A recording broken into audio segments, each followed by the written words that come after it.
Monsieur Coblence, pour le groupe Paris en commun. Merci Madame la maire, chers collègues. Le débat d'orientation budgétaire est un moment essentiel, un moment de clarté qui permet de déterminer ce que nous voulons faire pour Paris.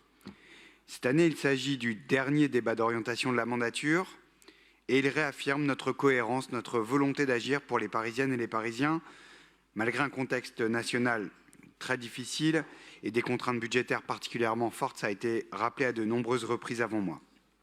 Oui, les collectivités locales subissent des pressions très fortes avec des dotations en baisse et des charges nouvelles.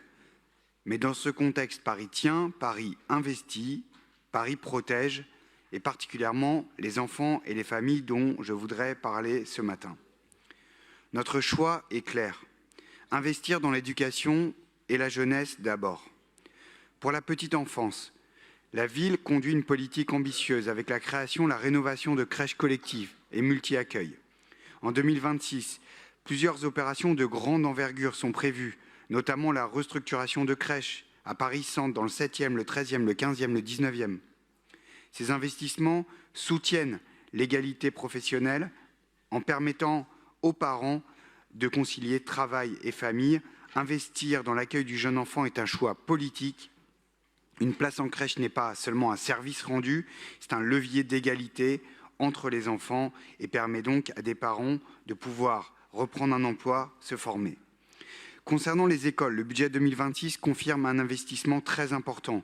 Plus de 839 millions d'euros sont consacrés à des opérations portant sur les établissements scolaires sur la période 2021-2026. Cela inclut la rénovation thermique, la mise aux normes, la modernisation des locaux essentiels pour la sécurité et le confort des élèves.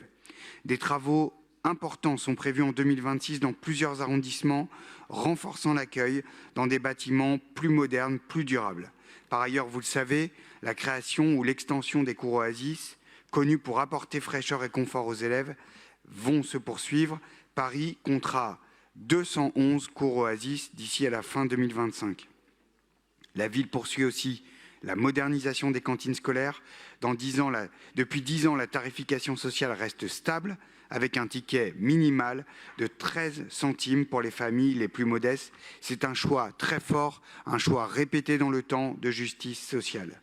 Ainsi, malgré un contexte budgétaire contraint, la ville sanctuarise, voire augmente ses dépenses pour l'éducation, la petite enfance, la jeunesse et la vie étudiante. Cet effort massif montre notre choix politique clair, investir pour l'avenir des jeunes parisiens. Je vous remercie.